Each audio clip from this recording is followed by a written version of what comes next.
All right, folks. So I actually just transferred my last beer into my keg, and so it's a good time to sort of explain to you how to carbonate. There's two ways that I do it. You're going to find people have different methods and things that they do, but I think there's two like main ways of doing this. My way is the slow way because it's easy. You just have to have patience. So the slow way is that you hook up your gas and well, just your gas for now, really. And then you turn your regulator on your CO2 tank to like, say, 12 psi. It's what I usually keep mine at, 12 psi.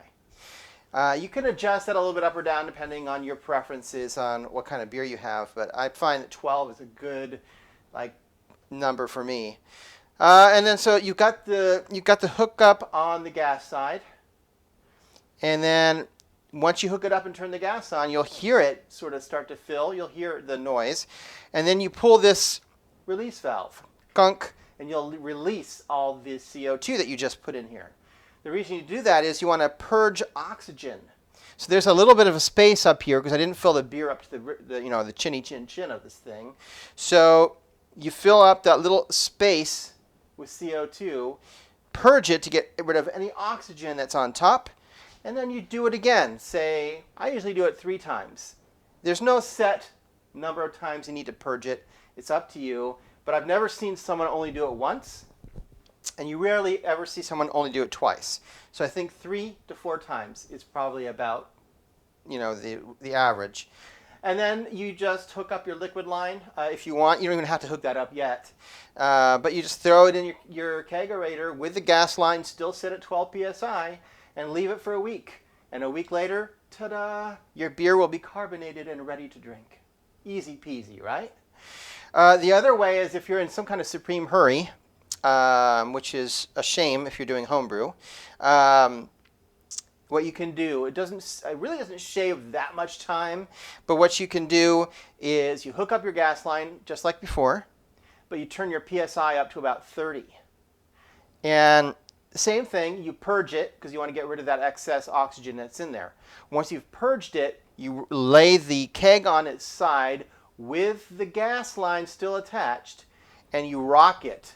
You don't have to go crazy, but you rock it to mix the CO2 in with the beer. Do that nice and vigorous. Make sure it all seems to get mixed in. Make sure your PSI is staying at 30 while you do that. And then you got a couple of options. You could leave it at 30 psi.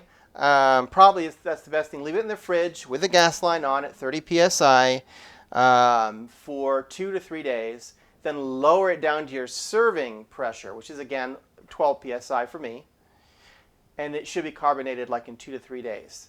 That's force carbing it, where you sort of shake the beer that's in there with the carbonation to force the carbonation into it. It works way better when it's cold, because carbonation, liquids carbonate way better at colder temperatures.